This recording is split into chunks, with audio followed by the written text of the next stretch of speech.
ladies and gentlemen, wherever Loosely Woven does perform, we like to acknowledge the traditional landowners.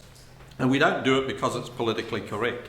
As you're about to experience, a number of people carrying their idea of their culture forward through story, through song, and a little bit of dance. And we're acutely conscious that for tens of thousands of years, on this land there were people who used only songs and dance and stories to carry their culture forward from generation to generation. And it's taken 200 years for the bulk of that to have disappeared. So that is why we acknowledge the traditional landowners, because we have a profound sense of regret that we have lost those stories and songs and dances.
the book of the gods, they tell this tale.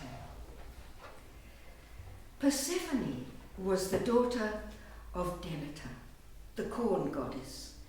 Demeter caused the crops to grow, the harvest to ripen, taught men how to plough and tend the earth.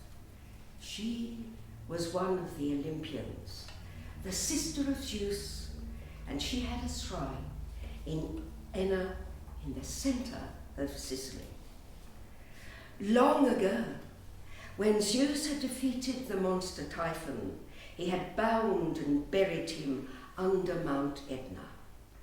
And sometimes Typhon burst open the earth's crust, sending hot ash and streams of molten lava flowing across the land. Hades, the god of the underworld, felt these disturbances and feared lest the earth should crack and daylight seep into his dark realm to terrify the spirits of the dead. One day, he rode out in his golden chariot, drawn by 4 black horses, to inspect the foundations of his kingdom.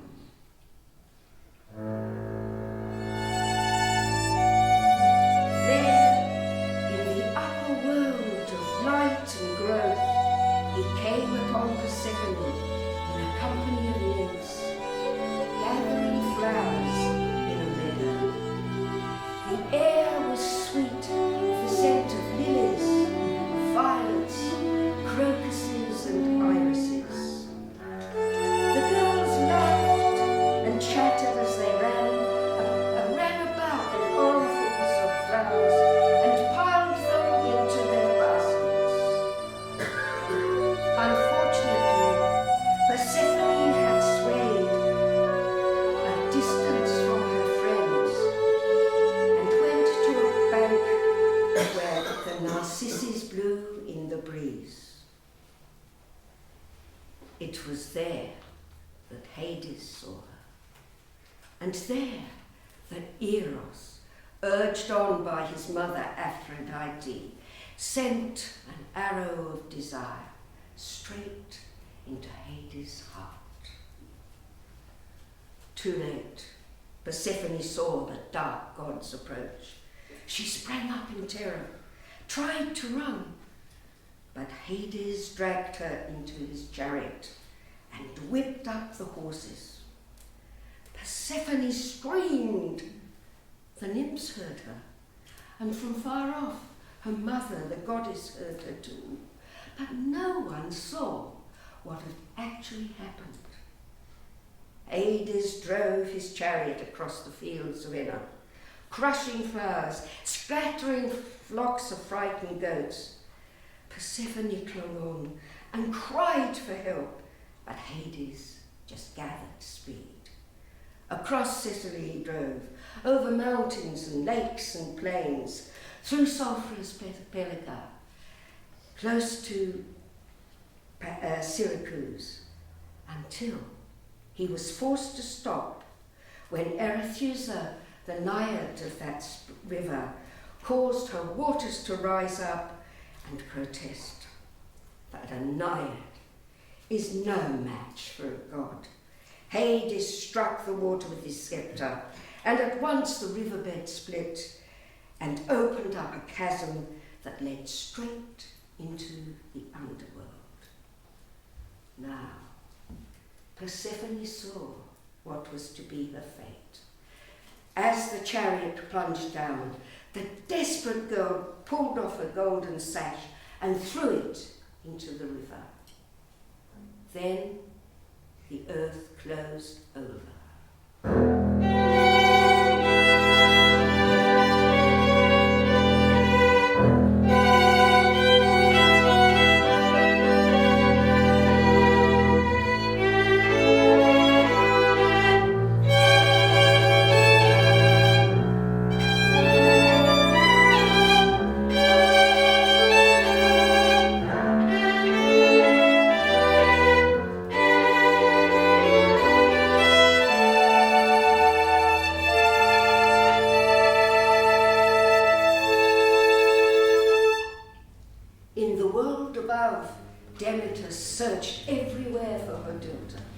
She lit pine torches in the fires of Mount Etna, but Persephone was nowhere to be found. And so began Demeter's crazed and months-long search for her beloved child. Demeter raged. She wept. She screamed. She asked after, searched every land formation, underneath, inside, atop, begged for mercy, begged for death. But she could not find her heart child. So, she who had made everything grow in perpetuity cursed all fertile fields of the world, screaming in her grief, die, die, die. Because of Demeter's curse, no child could be born, no wheat could be grown, no flowers grew, and the trees lost their leaves. Everything withered away. Demeter herself no longer bathed. Her robes were mud-drenched, her hair matted, her robes clung, smelt. Even though pain in her heart was staggering, she would not surrender. At last, having searched the world for Persephone, she returned to Sicily, and there, cast up on the bank of the river Beguine, she found her daughter's golden sash. As she held it, muddy and stained from the water, Demeter knew that for certain that Persephone had been taken by force. Demeter howled and tore her hair. She cursed the land as ungrateful and undeserving of the gift of grain. She broke the ploughs, caused hot sun to scorch the seas, violent rain and wind to scatter them, and made flocks of hungry birds to devour any that were left. At last, she sat down by the fountain and wept.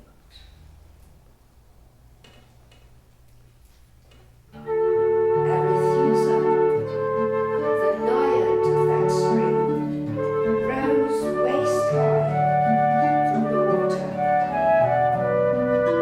She tossed back her dripping hair. Immortal goddess, do not blame the earth for your daughter's loss. It opened against its will to take her into the underworld.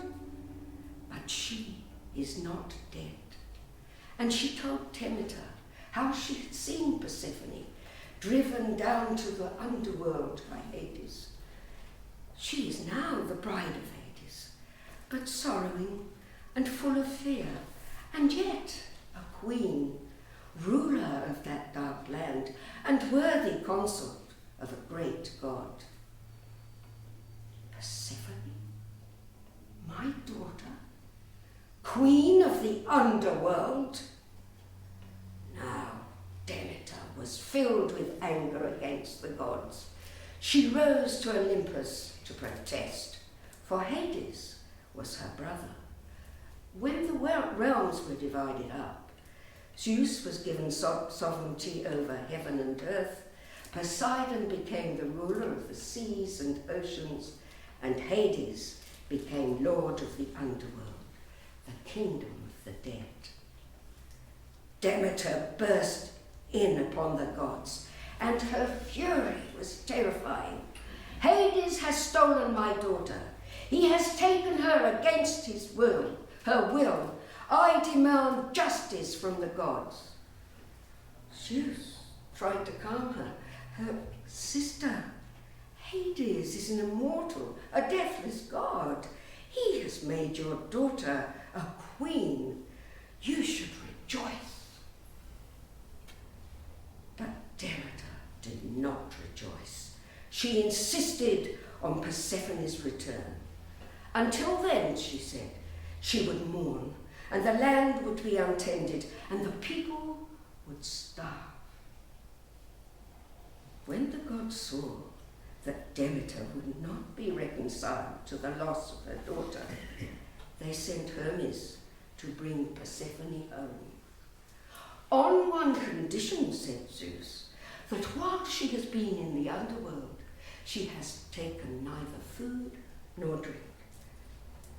This is the rule the Fates decried long ago, and even I, Zeus, cannot change it. And so Hermes hurried on swift feet to Hades' kingdom, while Demeter waited in her temple, full of hope and fear. She was right to be afraid. Hades, anxious not to lose his beautiful bride, had cut in half a golden pomegranate and offered it to the girl. Persephone knew she should not eat or drink, but she was thirsty, and the fruit tempted her. She took 6 seeds and ate them. Then Hades knew she was bound to him forever. And so, when Hermes came to claim her, he let her go, knowing she must return. Demeter, waiting in her temple, saw Hermes and Persephone coming from far off. She cried out, "Persephone, my daughter," and ran down to the mountainside and clasped Persephone in her arms and kissed her. "Tell me," she said, searching her daughter's face, "tell me you have neither eaten nor drunk in Hades' world." Persephone could not look her mother in her face. "I did not mean to, but I was so thirsty, and it was so little, only 6 pomegranate seeds." "Then you are lost," said Demeter. With foreboding in her heart, she accompanied Hermes and Persephone to Olympus, to find Hades there already. "Persephone is mine," said Hades. "The Fates decree it." "I cannot deny your right," agreed Zeus, "but her mother grieves, and mankind suffers." So he ruled that Persephone must spend 6 months in the underworld as the bride of Hades, but for the other 6 months of spring and summer she could return to the living world to be with her mother. And so it came to be. When her daughter was in the underworld, Demeter mourned. The earth grew cold and barren. The grain lay dormant. But when Persephone returned, the days began to lengthen, flowers bloomed, and the trees put out new leaves. And people knew that spring had come again.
Birds are calling, skunks are crawling, wagging their tails for love.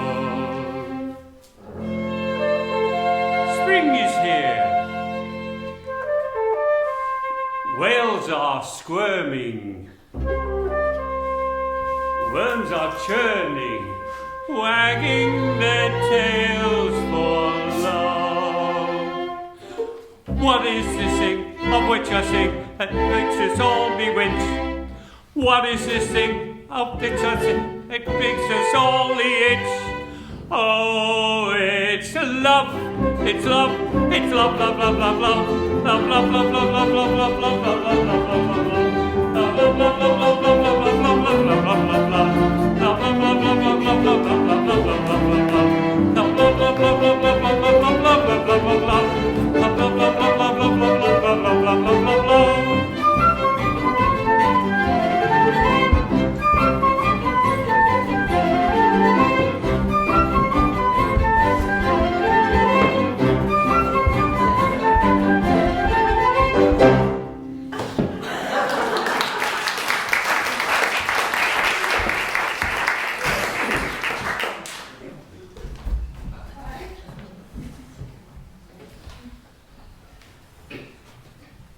This is a poem I've written, started in autumn when we started, and it's called The Confederacy of Crabs. As autumn unfolds her web grey cloak, there is a vast rippling on the rim of the sea as tides marry, and the confederacy of crabs begin their merry meetings of sheer delight, of sand and sea and light. Gulls turn their heads, anticipating flight, or watch, or listen, as the sun moves silently away and winter sits, seemingly made of stone, to walk upon the earth and claim it for her own. There is a sigh on the wind, the restless wind. We feel a symphony begin, the waltz of the seasons. And on a distant shore, a love-torn violin softly bows begin the begin.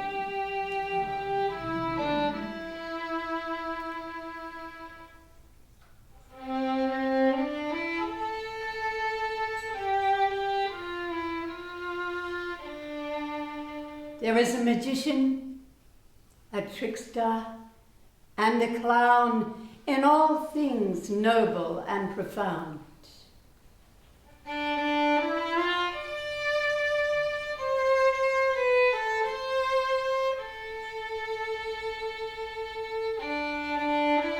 All seasons pass, all loves, all joy, all pain, and only the mystic smile of life remains. And still the confederacy of crabs leave their tiny scribblings in the sand, knowing that the wind's rage, the ocean's bluff, will leave no trace of where they have been. And the moving finger writ, and having writ moves on, nor all your piety or wit can bring it back to cancel half a line.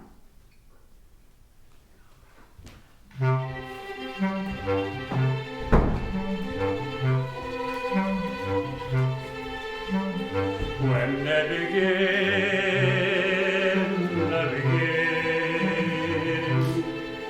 it brings back a sound of music so tender. It brings back a night of tropical splendor. It brings back a memory evergreen.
Jack and his mother lived in a cottage by the sea. Jack's father had died some years before when Jack was young, and so they only had each other, and they adored each other. Jack's mother looked after the house, did the cooking, the cleaning, the washing, and Jack tended the garden and looked after the pigs, the chickens and the goats. But the thing that he liked best was to go down to the sea and look for things that had been washed up by the waves. Nets, driftwood, other treasures dropped by the boats. And fishing. He loved fishing and he was very good at it, so there was always fish for dinner and extra to be sold at the village for money. Now one morning, Jack, as he always did, took his mother up a cup of tea upstairs and he knocked on the door, but there was no reply, so he knocked again. Still no reply, so he went in, and there he saw his mother, pale and weak on the sheets, barely even able to lift the cup of tea to her lips.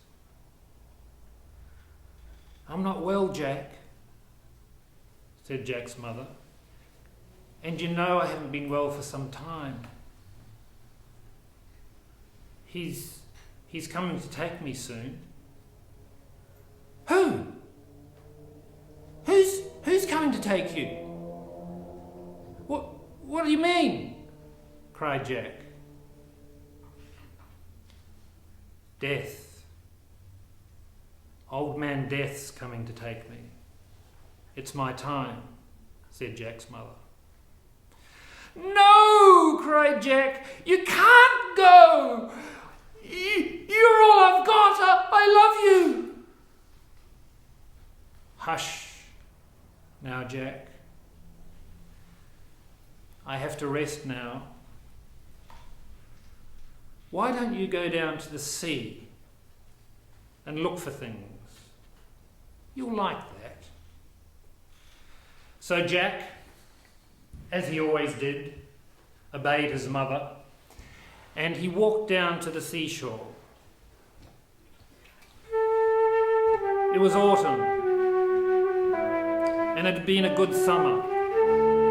The fields were full of golden yellow wheat waving in the morning breeze, and the trees were full of apples and pears, their branches bent down under the weight of the ripe fruit. Plump cattle grazed contentedly in the fields, and bees buzzed lazily around, searching for the blossoms, the last blossoms, to deposit their offerings of pollen.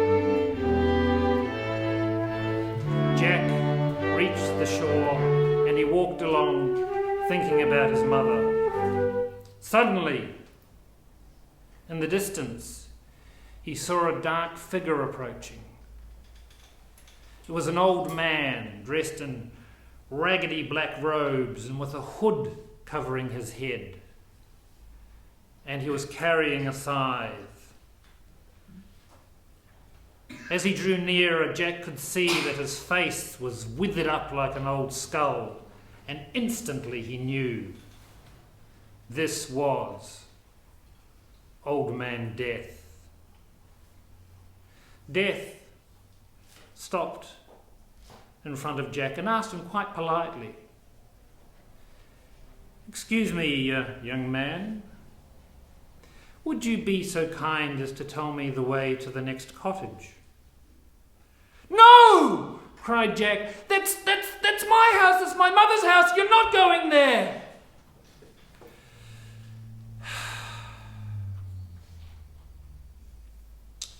"Well, Jack, she's ill and she's in pain. Something's got to happen. It's just Her time to go. No! And Jack grabbed the scythe and he snapped it over his knee and threw it onto the beach. Well, you've done it now, cried Death, and the two of them piled into each other. Whack! Whack! Whack! Trading fearsome blows, with Jack leaping into the air to strike the old man. It was a furious battle. And then, in amidst all the fury, the strangest thing started to happen. With every blow that Jack landed, Death grew smaller and smaller and smaller, until he was no bigger than Jack's little finger, and he could hold him in the palm of his hand. Quickly Jack looked around and he spied an old empty hazelnut on the beach, where a squirrel had taken the nut, and he squeezed Death in and plugged the hole with a stick. And then with one mighty heave, he threw it far out into the sea and watched it bobbing away on the waves. Then he turned around and ran home as fast as his legs could carry him. And when he got to the cottage, he could hear the sound of his mother's voice singing out of the window. And when he went in, his mother was up and doing the dishes. Goodness me, Jack, she said. I feel so much better now. Why don't you go out and get some eggs and we'll have those for breakfast? Jack was so startled that he forgot all about telling his mother about what had happened onto the beach. So he went out to the hen house and he came back with 6 big brown eggs. His mother tried to crack one on the side of a bowl. Clunk! But it wouldn't break. Clunk, clunk, clunk! Neither would any of the others. That's funny, said Jack's mother. It's as though they've turned to stone. Never mind. Go out and get some vegetables and we'll have soup instead. So Jack went out into the garden and he pulled up some carrots, a turnip and a cauliflower. But when he brought them back to his mother, when she tried to cut them and chop them, the knife just skidded off. Strange, said Jack's mother. It's as though they've gone just like the eggs. Go and kill a chook instead. So Jack went out into the garden and caught a chook, but no sooner had he wrung its neck than the neck unwrung itself, and off went the chook, flapping and clucking. Mum, he said, I can't kill the chook. Oh, give it to me, said Jack's mother, grabbing a cleaver. I'll chop its head off. Chop. But as soon as she chopped its head off, it was back on again. Every time she chopped it off, the head just flew straight back on. How peculiar, said Jack's mother. Take some money and go into town and buy half a pound of bacon from the butcher instead. So Jack took the money, put on his scarf and walked into town. When he got there to the village, the town square was full of all the villagers, all in a great hubbub, shouting and screaming. But Jack walked straight past, up to the butcher's and plonked his money on the counter. Half a pound of bacon, please, Mr. Butcher. Well, Jack, I'm sorry, there'll be no bacon today, said the butcher. Can't kill a pig, not even with my sharpest knife. Soon as I cuts its throat, blood stops flowing, cut heals up, and off he goes, oinking and grunting. Same thing with the bullock. Cut his head off and it's back on again. You know, Jack, it's as though nothing will die. You mark my words, lad. Someone's been up to something. Then Jack realised. He grabbed the money and ran home as fast as he could, and he told his mother all about what had happened on the beach. Oh, Jack, said his mother, you shouldn't have done that. Death is a friend, not an enemy. We need him to survive. Without death, there can be no life. Nothing can be born or die. There's no food or nourishment. There's a time for everything, Jack. I've taught you everything I know. You can look after yourself now.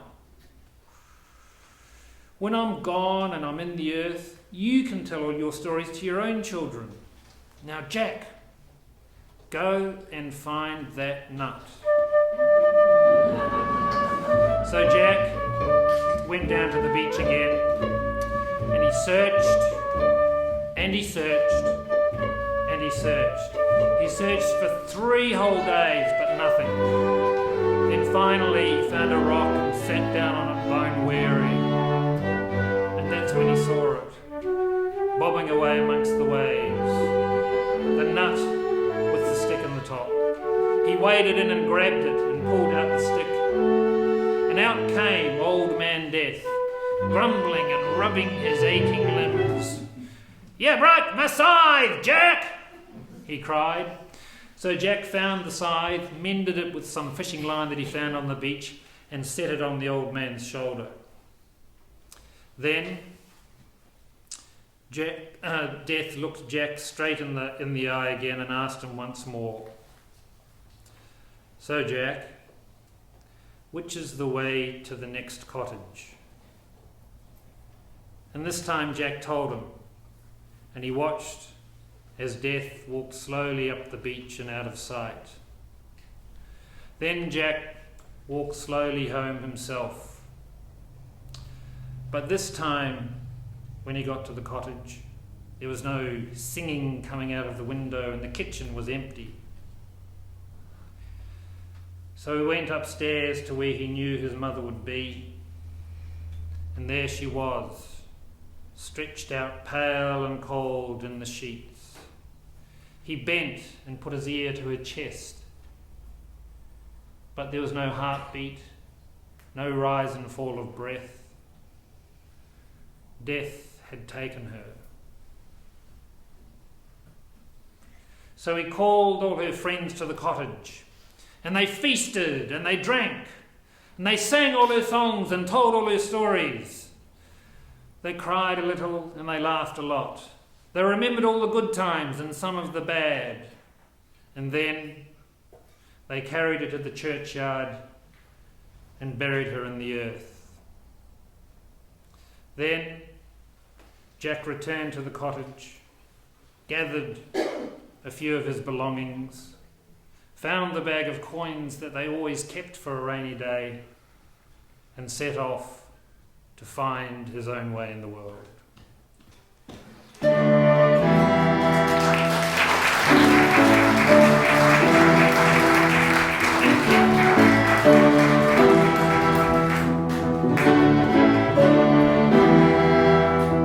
To everything turn, turn, turn. There is a season, turn, turn, turn. To every time, for every purpose under heaven. A time to be born, a time to die, a time to plant, a time to reap, a time to kill, a time to heal, a time to love, a time to weep. To everything turn, turn, turn. There is a season, turn, turn, turn. And a time for every purpose under heaven. A time to build up, a time to break down, a time to dance, a time to mourn, a time to cast away stones, a time to gather stones together. To everything turn, turn, turn. There is a season, turn, turn, turn. And a time for every purpose under heaven. A time for love, a time for hate, a time for war, a time for peace, a time you may embrace, a time to refrain from embracing. To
this later on, except Steve unfortunately has to leave, which is why we've already had. Have you realised the hellfire, rain, and nut? So what have we had so far? The hell. Out of order, isn't it? You can blame me for that too. Anyway, so I'm just going to quickly introduce everybody now before we've got a chance. Don't clap, don't just want to take us all top. I want to have something to eat. So anyway, we've got one with Sam on flute, Meredith on flute also, and singing, of course, B on the bass clarinet, Noni on the harp, Eric on guitar and stuff, and singing, of course, Steve on the violin, Kazoo on the violin. For the first time playing with us, actually, Mikey on the double bass and viola. Wonderful. Of course, we got David Wilson singing, Ian Hamilton singing down the back there, Patricia Jones, who was at hospital, I think, yesterday, and we weren't sure she was going to be here, and I'm really pleased that you were. Patricia, wonderful, the poet. And the storytellers so far you've heard, of course, Sue and Steve, and you're about to hear in the second half, in advance, of course, Christine and Joe. So I think I'm meeting everybody. And, sorry, you're hiding in the corner, of course, Jill is the one the really clever stuff of actually choosing all that music to go into those stories and doing those beautiful arrangements with the Debussy and the Grieg and that, so as well as conducting it. Very And while I'm at it, I should thank, of course, Gail for all the lovely afternoon tea we're about to have in Wisconsin things, doing the camera, and of course, as usual, Graham helping with the lighting and stuff at the back there. So.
Australian bush, all over, there lives a bushfire spirit. A lot of people don't know this, but there is a spirit in the bush, just sitting there, waiting for someone to start a fire. And not so long ago, someone did. Someone threw a cigarette out of a moving car. Now the cigarette was nearly out, but there was just one little spark left. Oh, I die, I die.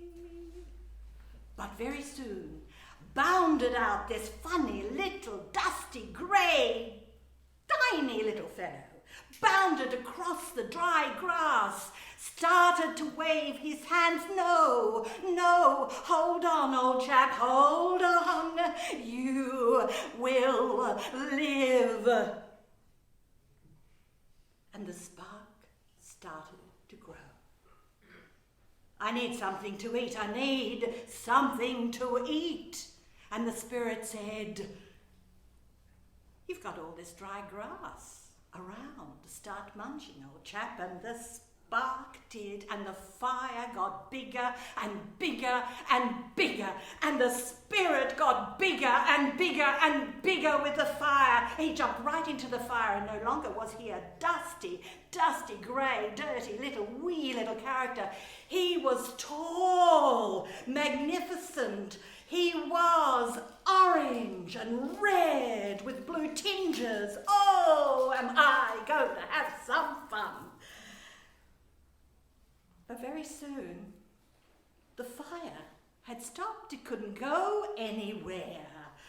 Oh, bother those humans, said the spirit. They're always making these breaks, these fire breaks, and clearing the land. Oh, if only I had a tearing wind to help this fire on. You called? Sounded a bit like a monster, didn't it? Well, silly. And the spirit looked around and said, oh, yes, could you just blow some of the sparks over to all that dry land across the clearing? No, is that all? Said the wind. And he huffed, and he puffed, and no, he didn't blow. No, he didn't. I'm sorry, that's a wrong story, you know. Sometimes I get sort of mixed up with my stories. Now, where was I? No, the bushfire spirit. Yes, the fire jumped the break, started to munch all that dry grass.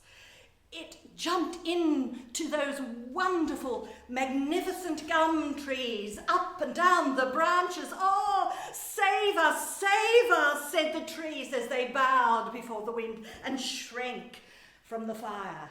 Nonsense, said the bushfire spirit. Very good for you, good for you. What say you, old chap? As he jumped into the oldest gum tree that was there, and that gum tree just stood still and was silent.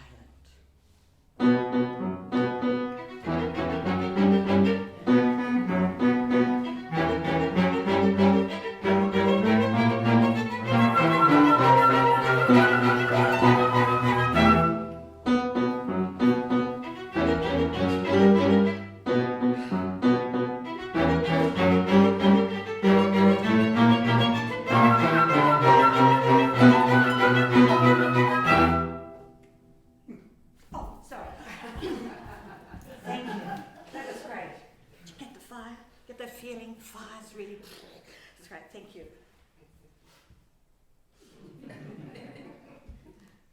And all the animals and the birds, the kookaburras, the possums, the koalas, the galahs, they ran and they flew before the fire, and some of the little animals couldn't run so fast, and they were swallowed up by the fire.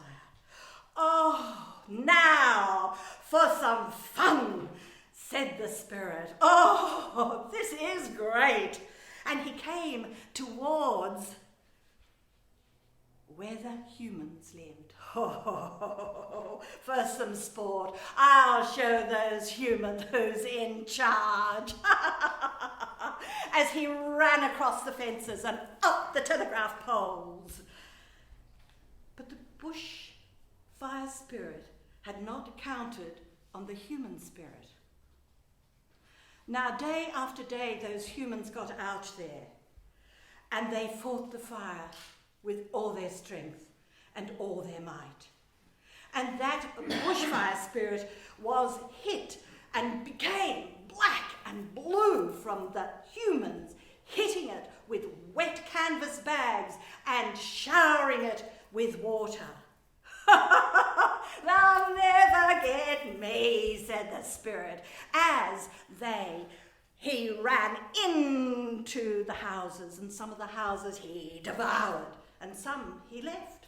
I don't know why, who knows, but he was having the time of his life. "With that wind behind me, I will show them who's in charge." But the wind, after a few days, got bored. Oh, God. All I'm doing. Oh. So the wind decided to go home, so it turned around and went back from whence it came. I have no idea whence it came, but it went back there. "Come back here, you fickle fellow," said the bushfire spirit. "Come back!" But he didn't. And as the wind died down, the rain started to fall and started to put the fires out wherever. And as the rain fell down, some of the fires went out, went out, went out. "I can't believe this," said the bushfire spirit. "I cannot believe this. Here I am. I am nearly got myself in control of the humans, and I'm going to show them who's in charge." And the wind dies down, and the rain comes out. Oh my goodness gracious me. And just as he was yelling and screaming and sobbing his heart out, the rain came and washed him away. And the rain fell on the beautiful, dark, burnt trees and said, "Never mind, your leaves will come back again.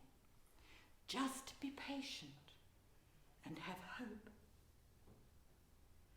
And the bushfire spirit turned into a dusty, grey, weeny little fellow. Here he is. He hid in the bushlands in Australia, and that is where he still is, waiting for someone.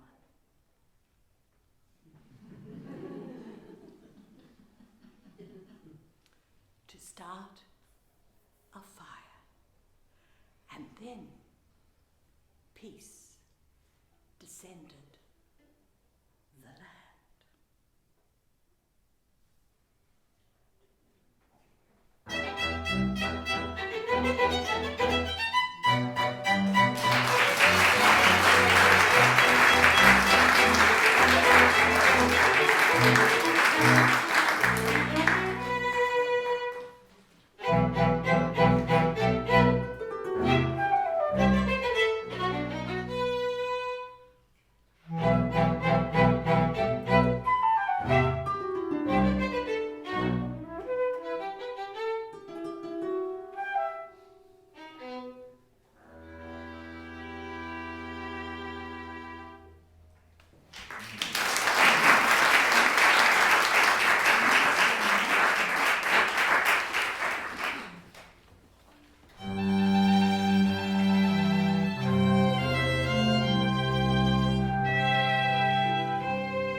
Its time is overdue. The words no longer new. The blossom has a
I cannot see your face if you leave me aside. I won't try to pass these rainy hours, and my heart will walk away with the restless wind and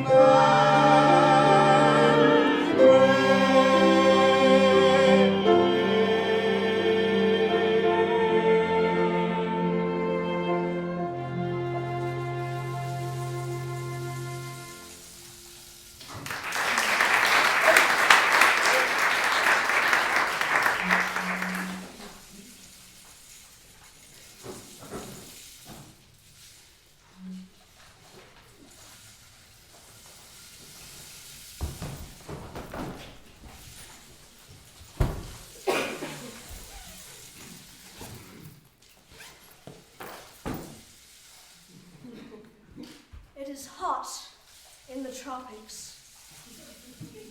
Add the coolness of the English and things can start to sizzle.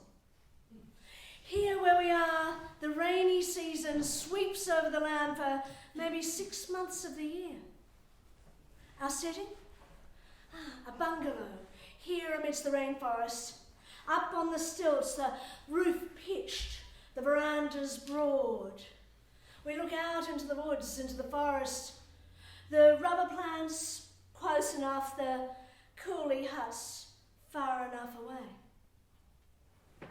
And who are these fine people who should live in such a fine establishment? Constance, golden hair in marcelled waves, fingernails bright red, knees rouged, her lips painted in a clearer bow. Clearly our heroine. But who is there to appreciate all this feminine pulchritude? Certainly not her husband. Gerard F-O-T-H-E-R-I-N-G-A-Y.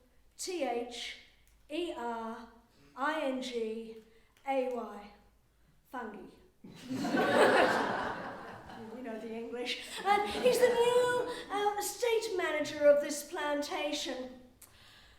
A little pencil mustache on the upper lip, still black. But his hair, let's call it silver. Twice the age of Constance. Clearly not our hero. Don't give up. Because look, there are small possibilities coming up the road even as we speak. Ah, there they are. But they're walking. Behind, 3 paces behind, is Tennessee. Demure, dainty, dark and dusky. Lovely and lithe. But I should just warn you at this point that she has no lines of dialogue, so don't get nervous. But her husband, Ananda, oh my goodness, oh yes. Ananda, he looks good. He's not tall, but he's quite tall enough, and he's like a really good cup of coffee, you know. He's dark, he's strong, he's steamy. Got this lovely, rich, deep voice, and he smells kind of aromatic and... Sorry, I distracted myself there for a moment, but you can see that he is clearly a hero. But Gerard, you remember Gerard? He doesn't see it at all. There he is, huffing and puffing off his strings. Oh yes, you own that little plantation on the edge of my land. I could give you a good price for it, you know. My father sold much of our land to the British, but I will hold on to what we have for my people, for my sons. Yes, but with the Everyone getting these motor cars now, more rubber wheels, there's a lot of business coming, and I don't think you've got what it takes to understand business. All that is needed is to understand the land and the people. Well, you can't even understand a necktie, so just simple people. Tansy looks on. She sees the light. Now, Ananda has always been the most important person hereabouts, but things can change. Gerard does not encourage them to linger, but Constance, she invites them to come again, to visit some more before the rains come and make the roads impassable. The rains are coming, and the land gets long and humid. And Tennessee is such a dainty little thing. It's such a long walk for her. That must be why Ananda visits so often alone. And when Gerard is in the house, he sometimes doesn't even go on to the veranda, just lurking there amidst the trees. It gets hot as the rainy season comes on. Constance is hot. And Gerard seems unable to relieve her. She goes into her bedroom to relieve herself of all these clinging draperies. The sweat on her body makes them cling to her flesh. She'll draw off her dress, and then her shoes, and then roll down the stockings down her long, long legs, languidly, lingeringly. And outside, amidst the trees, Ananda stands and watches. Oh, but there comes Tennessee coming up the road. Lingering beside him, coming up to him. She's just been in time to see Gerard. Gerard has been arguing with their own people, people they know. People who are angry at his threats to the land that Ananda will take care of it. She has seen him, Gerard, with his gun, brandishing it at their people. But now she is close to Ananda. A drop of rain falls and drips down his manly chest. Another drop. More rain is coming. Ananda and Tennessee should leave now, leave this English place, go back to their own home. But as they go, Ananda stops. He looks at little Tennessee. You should go home. And Tennessee looks back at the house he wants to leave and sees Constance leaning out against the veranda, her arms gleaming palely in the green gloom. And Ananda says again, you go home now. So Tennessee does go. She moves on with her usual grace until she reaches the turn of the road and can look back and see all that is happening. The raindrops begin to fall. The thunder rolls. The heavens crack open. And the rains come down. And Ananda follows into the rainforest, following the undulating Constance. Tennessee watches until the rains conceal them both. But she has already seen all that she needs to see. The rains keep coming down. But it does not stop Ananda from coming to the bungalow, oh no. Every day you can see him coming down that path. The rains making his baju beleo gleam wetly in the rain, clinging to his body. His long legs striding strong and brown through the mud. Until Constance helps him. And then when he and Tennessee come for dinner or cocktails with the Fungies, he is now dressed in a white suit with a tie neatly knotted, shiny black shoes and a big black umbrella. He can light cigarettes for Constance, for Gerard, for himself. His smile is broad, dazzling even, as he announces his decision to sell the land to Gerard. Look at Gerard there. Huffing and puffing, thinking that he has won, that he has got all the land. He doesn't realise, as Constance and he do, that with his woman owning the land next to his, it is all his, just for a word in her little pink ear. You see him now, leaning down to sign the contract, and there is Constance beside him, brushing off some bark that has unaccountably clung to the back of his suit. Her cocktail glass in one hand, the ice tinkling as she smokes at her husband. The two families are closer than ever before. But as the rains keep falling,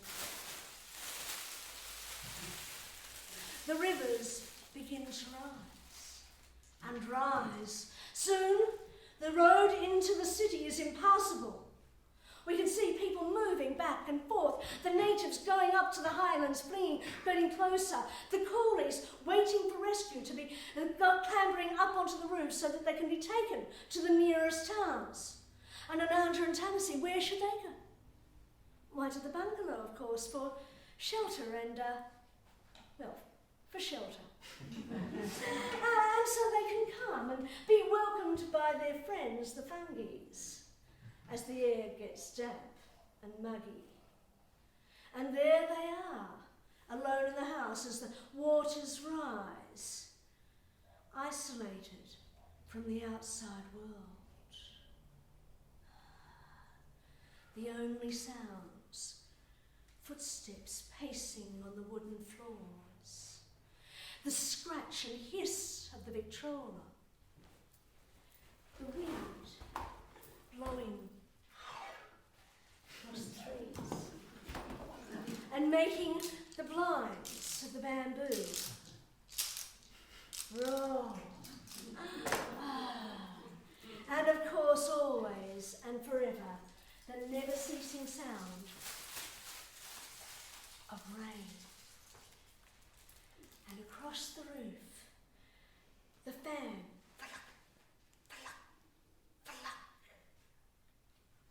they wait for rescue.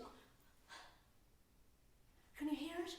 The sound of rain was so loud, it took a while before you could hear the sound of a boat coming close. The boat is coming to rescue them. Constance, Gerard, they scrabble, grabbing up all of their belongings that they can to go across to get them. But at this, Ananda rises forth strong and masterful, and he grabs his lover by the wrist. Stop! You go to your doom. Wait here, my woman, till my people shall rescue us and take us up to safe high land they know of. And Constance, looking back at this man, gives a tinkling little laugh. She looks at her lover. Not bloody likely! I'm not I to say with a bunch of natives. No, we have our fun, ducky, but Gerard's got his land, what he wanted. But now I'm getting on that boat, I'm getting out of here. Ananda looses her hand. Constance continues on, clackety-clackety across the boards, and she reaches out to Gerard to hold her ashore, but his hands are still by his side, and the boat moves back, further and further, his voice receding as he calls out, "I could forgive you intemperance, ignorance, infidelity, but never your unremitting vulgarity." And he goes off, away. The boat is gone, her husband is gone. She is alone here in the house with her ex-lover and his wife. Now, some people might find this is a somewhat embarrassing social situation, but Constance can rise to the occasion even as the waters continue to rise. And so she moves closer to Ananda, a certain suggestion in her walk, her smile blazing forth.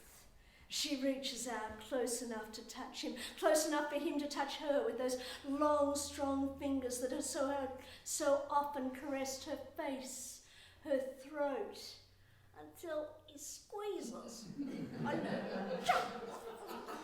until neither chatter, nor whine, nor tinkling little laugh will ever be heard again. Tennessee has seen everything. Tennessee has always seen everything. But she says no word. She joins her husband once more, and together they climb up onto the roof to wait for rescue to come. The sound of rain again.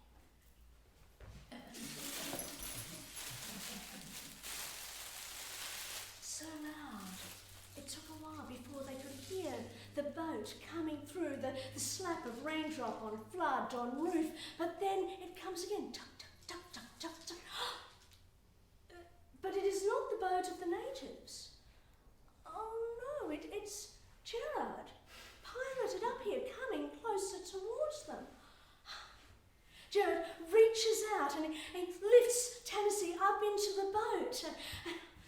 Ananda, impatient with this English courtesy, grabs hold of the side of the boat, and Tennessee, his wife, reaches out her hand, covering his, as she prizes loose his fingers one at a time, and he falls down the side of the boat, strangling, splashing, thrashing, drowning, dying. Bloop, bloop. Bloop.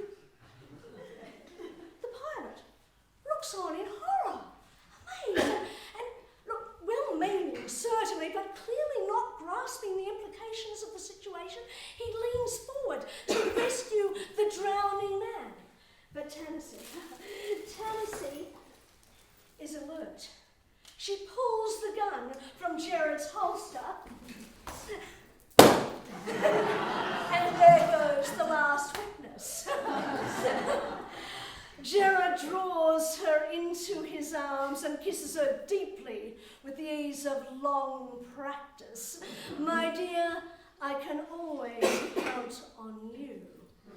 And so they row off together while the rains conceal.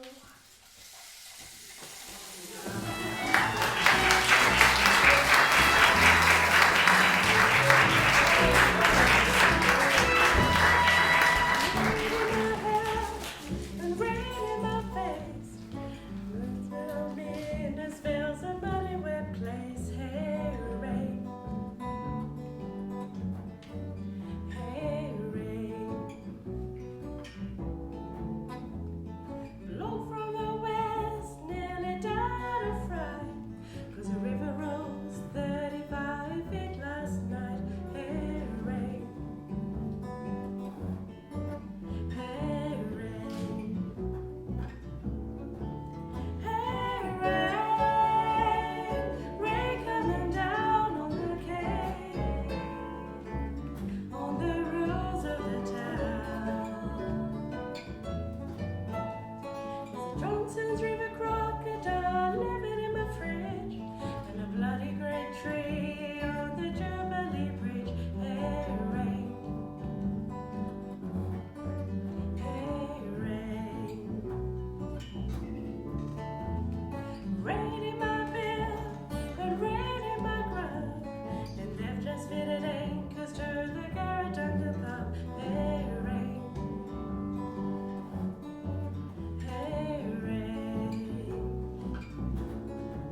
I hope you did enjoy it. It's, when Lucy Woven does concerts, we usually do 8 or 9 performances, and this is rather odd to do all this work and then that's it. Now it's all over. I'd just like to mention though that all of the stories were original. I think I'm right in saying, aren't they? They were written by the storytellers. And Patricia's poem she wrote, of course there was based on a legend, of course, in your case. Patricia wrote that wonderful poem, The Confederacy of Crabs. And the song that we heard in the second half, Agony of Wishing, that Ian sang, he wrote that too, the Britain music. So I think all that